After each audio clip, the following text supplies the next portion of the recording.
예, 이번 시간에 접대비 등 조정 명세서에 대해서 설명을 드리도록 하겠습니다. 자, 기본적인 개념부터 살펴보면 접대비라고 하는 부분은 접대 교재, 사례, 기타 명목에 의해 불구하고 업무와 관련해서 지출하는 금액을 말하고 있습니다. 자, 접대비로 보는 금액들을 한번 정리를 해보면 사용자가 그 사용인이 조직한 조합 또는 단체, 복리시설로 지출하는 금액 접대비로 보고 있습니다. 자, 그 다음에 약정에 의해서 채권의 전부 또는 일부를 포기한 금액, 이 부분도 접대비로 본다라는 겁니다. 채권의 전부 또는 일부를 포기한 경우에 대손금으로 볼 수 있지 않느냐 하는 부분인데 기본적으로는 접대비로 보도록 되어 있습니다.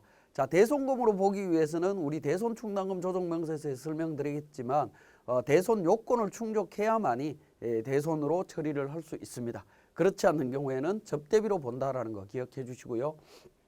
자, 접대비에 대한 규제 요약을 해보면 접대비는 정빙이 없는 경우에는 전액 필요경비 불산입 처리가 됩니다. 그래서 반드시 정빙이 있어야 된다는 거고요. 정빙의 종류도 일반 정빙과 신용카드 등과 관련되는 부분으로 두 가지로 구분할 수가 있고, 일반 정빙, 즉 간이 영수증을 말합니다. 간이 영수증 같은 경우에 건당 10,000원 초과분과 건당 10,000원 이하분으로 구분할 수가 있고요. 자, 우리가 신용카드라든가 이런 부분을 사용할 수 없는 접대비의 대표적인 게 거래처 경조사 관련되는 부분입니다. 경조사 관련되는 부분은 일반 영수증도 수취하기 어렵죠. 청첩장이라든가 뭐 이런 부분밖에 수취할 수밖에 없는데, 그런 경우에 경조금은 20만 원 기준으로 판단을 합니다. 자, 20만 원 초과되거나 기타 일반 접대비 같은 경우 10,000원 초과분은 필요경비 불산입합니다. 그리고 10,000원 이하라든가 또 경조금 20만 원 이하인 경우에는 신용카드 접대비하고 합쳐서 한도액하고 비교해서 한도 초과액은 필요경비 불산입을 하고 한도 미달액은 필요경비 인정을 하고 있다라고 보시면 되겠습니다. 자, 접대비로 보지 않는 경우에 대한 부분인데요. 자, 특정인에게 기증한 물품의 경우에 연간 3만 원 이내의 금액은 전액 필요경비로 인정합니다. 자, 이 케이스는 접대비는 원래 특정인한테 나가는 부분인데 이러한 경우는 어떻게 보면 그 광고 선전비 성격이 좀 강하다라고 보시면 됩니다. 우리가 연말에 달력이나 다이어리라든가 이런 부분을 제작해서 거래처에다가 제공을 하게 됩니다. 자, 그러한 경우에도 필요경비로 인정해 주겠다. 접대비로 안 보고 인정을 합니다. 자, 그 다음에 판매한 상품 제품의 판매 장려금이나 판매 수당 이런 부대 비용도 필요경비로 인정을 합니다. 약정이 있고 없고 상관없이 필요경비로 인정한다라고 보시면 되겠습니다. 자, 접대비에 대한 평가 및 필요경비 귀속식입니다. 접대비는 원칙적으로 시가로 평가를 합니다. 대부분은 접대비 현금으로 지출하거나 카드로 사용을 하지만 현물로 지출했을 때 어떻게 되느냐 하는 부분인데 시가로 평가한다라는 부분이고요. 자, 발생주의에 따라서 인식을 합니다. 자, 접대비 관련해서 접대비 아까 앞에서 살펴봤듯이 신용카드 등을 반드시 사용을 해야 된다는 겁니다. 그렇지 않으면 필요경비 인정하지 않습니다. 근데 신용카드로 사용하고 싶어도 신용카드로 사용할 수 없는 접대비들이 있습니다. 그러한 경우에는 신용카드 사용 접대비로 인정한다라는 겁니다. 대표적인 게 거래처 매출채권 포기라든가 판매 장려금, 채무의 대위 변제 이런 부분들은 우리가 신용카드 쓰고 싶어도 쓸 수 없는 접대비가 되겠죠. 그러한 경우에는 신용카드 사용분으로 인정을 합니다. 자, 현물 접대비라든가 사업자가 자기 제품 등을 구입할 수 있는 상품권으로 제공하는 접대비, 그 다음에 농업인으로부터 직접 재화를 공급받는 경우에 그 대가를 금융회사를 통해서 지급하는 접대비가 있습니다. 우리가 명절 때 거래처에다가 그러니까 상품을 제공을 할 때 농업인으로부터 직접 구매한 농산물을 제공하는 경우들이 상당히 많습니다. 그러한 경우에 접대비로 인정받으려면 신용카드로 사용 못했을 때 금융회사를 통해서 계좌 이체했다라고 하면 그러한 경우에는 신용카드 접대비로 인정받을 수 있다라는 겁니다. 자, 그 다음에 접대비 한도액은 1,200만 원, 중소기업 2,400만 원 기준 기본 한도가 있고요. 수익금액에 적용률을 적용합니다. 0.2%, 0.1%, 0.003% 적용해서 계산을 합니다. 법인사업자는 없는 내용이지만 개인사업자인 경우에는 복수사업장의 기본 한도는 수익금액 비율로 안분 계산한 후에 적용하도록 되어 있습니다. 1,200만 원과 중소기업 2,400만 원에 대한 부분에서 사업장별로 따로 계산한다라는 겁니다. 이걸 조금 이따 제가 자세히 더 설명드리도록 하겠습니다. 자, 문화접대비 추가 한도 있습니다. 20% 추가로 인정해 줍니다. 자, 복수 사업장이 있을 때 접대비 어떻게 되느냐 하는 부분인데요.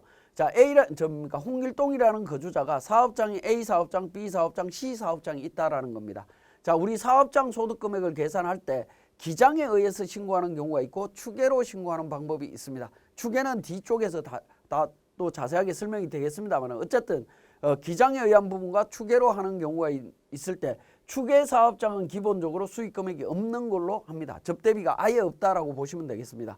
자, 그 다음에 수익 금액이 이렇게 있을 때 기본 한도 2,400만 원, 중소기업이기 때문에 기본 한도 2,400입니다. 이 2,400만 원을 사업장별로 안분한다라는 겁니다. 어떤 기준으로? 수익 금액 기준으로. 수익 금액 기준으로 안분할 때 추계 사업장 수익 금액은 없는 걸로 보고 3억과 2억 비율로 안분을 합니다. 그러면 기본 한도가 A 사업장은 1,440만 원, B 사업장은 960만 원이 되겠습니다. 자, 그렇게 해서 기본 한도 플러스 수익금액 기준으로 수익금액 비율로 그러니까 한도가 계산이 되겠죠. 그렇게 계산한 한도 금액과 A 사업장에서 지출한 접대비하고 비교했을 때 A 사업장은 한도 초과가 나오고 B 사업장은 300만 원 미달이 나왔다라고 했을 때 어떻게 될 거냐 하는 부분인데, 한도 초과 부분은 A 사업장에 있는 부분은 필요경비 불산입이 되고요. B 사업장은 그냥 소멸입니다. 소멸입니다. 그래서 한도 초과 A 사업장과 한도 미달 B 사업장은 서로 통산이 안 된다라는 겁니다. 자, 이 부분을 다시 정리를 하면 추계 사업장과 공동 사업장의 수익 금액은 없는 걸로 보고 접대비 기본 한도를 계산을 한다라는 겁니다. 그러니까 추계 사업장과 공동 사업장은 따로 계산을 한다. 자, 그 다음에 공동사업장 자체의 접대비 한도 계산은 공동사업장의 수익금액 기준으로 따로 계산을 합니다. 우리가 앞에서 공동사업장의 경우에 수익금액 갖고 그러니까 전체적인 부분을 한번 분석해 드린 적이 있습니다. 자, 그 부분을 잘 기억을 하시면 되겠고요. 자, 그 다음에 접대비는 사업장별로 접대비 한도 초과 여부를 계산을 합니다. 사업장별로 한다라는 겁니다. 그래서 한도 초과가 발생한 사업장의 접대비는 필요경비 불산입하고요. 한도 미달이 나온 경우에는 그냥 소멸합니다. 결과는 어떻게 되냐? 한도 초과와 한도 미달액은 서로 통산하지 않습니다. 그렇기 때문에 접대비에 대해서는 그러니까 복수 사업장이 있는 경우에는 기본 접대비 한도 범위를 잘 안분해야 된다라는 점 다시 한번 말씀을 드립니다. 자, 그러면 우리 세무사랑 프로를 통해서 또 정리해 보도록 하겠습니다. 예, 우리 접대비 관련해서 우리 세무사랑 프로에서 한번 살펴보도록 하겠습니다. 자, 접대비 관련해서는 우리가 접대비를 입력할 때 관련되는 부분을 간략하게 중요한 부분 한두 가지 정리를 해보겠습니다. 예를 들어서 1월 달에 1월 20날 접대비가 지출이 됐다라고 하면, 자, 접대비 지출과 관련해서 이 적요 부분이 있습니다. 적요 부분을 기준으로 해서 정확하게 등록을 해 주셔야 되겠습니다. 기존 적요가 1번부터 우리 F8번 적요 수정을 기능을 통해서 보면 전체적으로 13가지 정도가 이미 등록이 되어 있습니다. 이 등록되어 있는데 빨간색은 반드시 사용해야 되는 접대비 코드라고 보시면 되겠고요. 까만색으로 되어 있는 부분들은 인위적으로 수정해서 사용해도 되겠습니다만은 특히 6번에 있는 일반 경조사비 같은 경우에는 6번 적요 코드를 사용하게 되면 경조사비 20만 원까지 한도를 기준으로 해서 계산이 자동으로 되도록 되어 있습니다. 그래서 다시 한번 말씀드리면 접대비를 입력할 때에는 적요 코드 번호, 우리 프로그램에 등록되어 있는 적요 코드 번호를 그대로 사용하셔야 된다는 겁니다. 이러한 방식으로 접대비가 입력이 된 상태에서 개인 조정의 접대비 조정 명세서로 갑니다. 자, 접대비 조정 명세서에서 F12 불러오기를 통해 갖고 접대비를 반영을 합니다. 자, 이렇게 반영을 하면 접대비 제조원가에 포함된 접대비, 그 다음에 판관비에 포함된 접대비가 기본적으로 신용카드 사용 여부와 미사용 금액으로 자동으로 분류가 되고 있습니다. 자, 미사용분에 대해서는 필요경비 불산입 처리가 될 걸로 보여집니다. 자, 그 다음에 두 번째 탭으로 접대비 한도에 대한 세무조정으로 들어갑니다. 두 번째 탭으로 이동을 해서 내용을 보시면 한도 초과 금액이 계산된 것을 확인하실 수가 있고요. 기본적으로 이 한도 초과 금액을 자동으로 F3번 그러니까 조정 등록을 통해서 세무조정을 진행해 주시면 되겠습니다. 자, 그런데 우리가 문화접대비가 있는 경우에는 중간에 보시면 문화접대비를 등록할 수 있도록 되어 있습니다. 300만 원 등록할 수 있도록 되어 있는데 이 문화접대비도 마찬가지로 우리가 일반 전표에서 전표를 입력할 때 문화접대비 적용 코드를 사용했기 때문에 자동으로 부여되어 있다라고 보시면 되겠습니다. 자, 개인 사업자의 경우에 가장 중요한 접대비 조정 명세서에서 가장 중요한 부분은 F4번에 있는 복수사업장 재계산과 관련되는 부분입니다.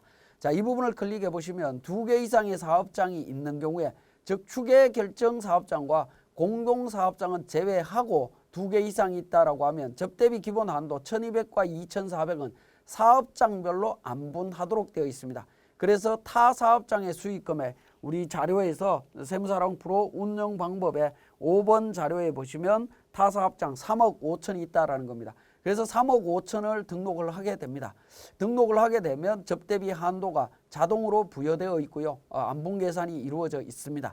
자, 기본 한도 보시면 1200, 2400인데 중소기업이기 때문에 2400인데 3억 5천 기준으로 안분이 되다 보니까 금액이, 한도 금액이 2천만 원 정도로 되어 있죠. 자, F4번에 있는 복수사업장 수익금액을 제가 지워보겠습니다. 지워보고 처리를 하면 어떻게 되죠? 동그라미 4번의 한도가 2,400이고요. 자, 복수사업장 재계산에 수익금액 3억 5천을 입력을 하게 되면 금액이 계산이 되면서 상단 부분에 복수사업장이라고 하는 멘트가 나타납니다. 그죠?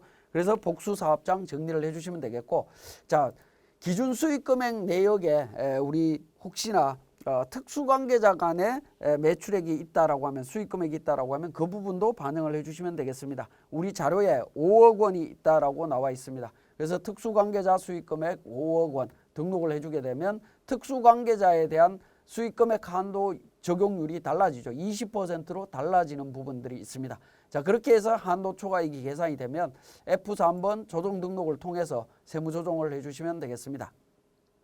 접대비 관련되는 부분 한도 초과와 미사용분에 대해서 세무 조정해 주시면 됩니다. 자, 법인 사업자와 개인 사업자의 접대비 세무 조정은 다른 내용은 하나도 없습니다만은 그러니까 개인 사업자의 특징인 복수사업장 재계산이라고 하는 경우, 이 부분을 실제 적용하실 때 좀 주의를 하셔야 된다는 점 강조드리면서 접대비 조정 명세서 마치도록 하겠습니다.